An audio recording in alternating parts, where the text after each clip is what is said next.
So many of you guys want to start your own Amazon FBA private label business, but the one thing that seems to hold a lot of people back, besides hesitation, is the money, the initial investment that it takes to start your Amazon FBA business. This is something that I went through just starting out as well, and I just wanted to go through some recommendations that I have for you if you guys are going through this issue. Let's go.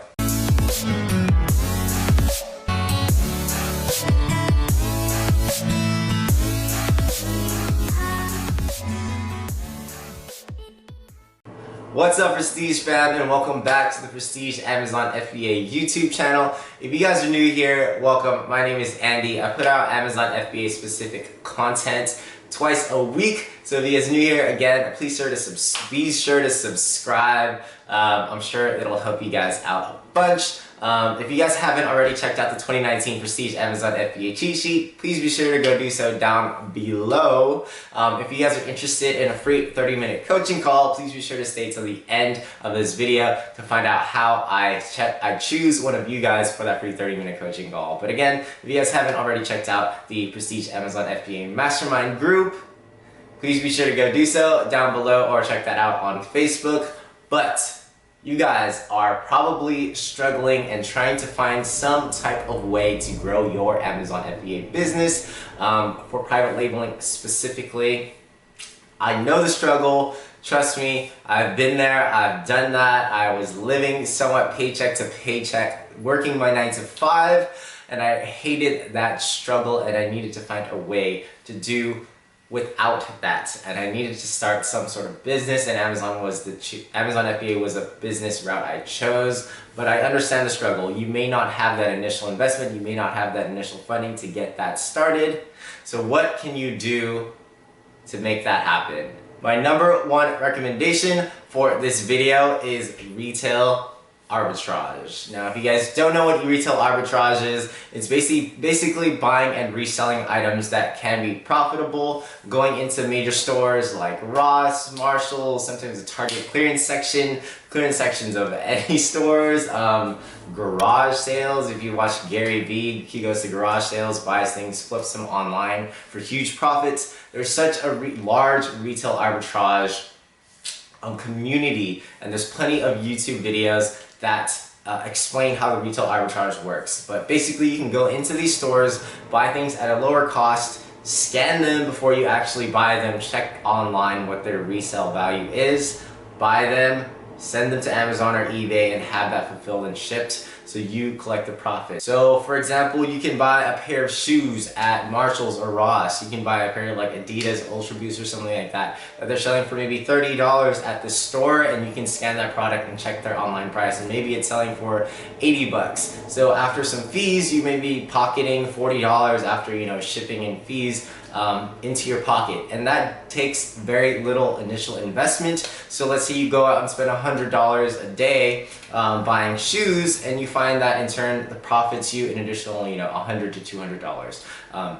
Just look at that as a very small initial investment to make starting capital for your Amazon FBA business. My recommendation number 2 is actually starting with a lower order quantity. And yes, if you watched the previous video up here, I don't recommend this usually, but this is definitely an option. So sometimes I tell people that it takes about $2,000 to $10,000 to start your Amazon FBA business. But let's say, with that recommendation, I did include that you should order 1,000 units. So let's say you really wanted to dive right into the Amazon FBA private label game. You could start with maybe 200 to 500 units for your private label business. So say instead of paying $1 per unit for 1,000 units, you would then just be paying $1 for 200 units or $1 for 500 units to cut that cost in half or in a fifth.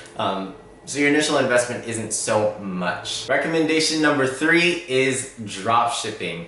You guys have probably heard of drop shipping if you guys are looking into Amazon FBA, but if you guys aren't familiar with what drop shipping is, it is a very low upfront cost business model. You are still selling physical products, but you never actually put the investment in to buy a bulk amount of units. Dropshipping, you are basically the middleman marketer for products that are already being sold. So let's say, for example, you find tape like masking tape to be going super viral right now. You don't actually have to buy the product up front. What happens is you put up a bunch of Facebook ads, create a Shopify store, or you create an online store to advertise that product, and whenever an order comes in, you would then go and purchase the product from whichever manufacturer supplier that's purchasing it or providing it, then you would send it to the consumer. So the money comes into you, you purchase the product at a lower cost and ship it out to the customer and collect the profit. In turn, as mentioned, lower initial investment. You do have costs to put up the online store, you have costs to run your Facebook ads. This is a lower profit margin, but also a lower cost of investment. So that is recommendation as well. That's another type of e-commerce store as well. But my fourth and final recommendation is something that a lot of people don't want to do, and a lot of people are hesitant to do, which is why they're looking into the Amazon FBA game, is to get an actual job. Before I started Amazon FBA, I was working the 9 to 5. I was in agricultural research, doing biotech and microbiology research work. So I was working a 9 to 5, making that initial investment. I mean, 2 years into that, profession, I didn't know that I was going to start Amazon FBA until I did. So that was my segue into Amazon FBA. If you guys don't want to work the 9 to 5, Uber is a really good option. I actually used to drive for Uber as well. Some of you guys may know that. But it's just a way to work on your own terms, own schedule, make a little extra bucks. You guys don't have a set schedule, so you can, do your product research on the side while driving people for Uber. Just spend, like a month or two just building that initial investment from Uber or your job to put into Amazon FBA. But those are just 4 options that I recommend, and options that, if I had to go back in time to restart, those are options that I would definitely pursue. But hopefully this video gave you guys some ideas. I know there's plenty of other options out there in terms of jobs or just building that initial investment for your Amazon FBA private label business.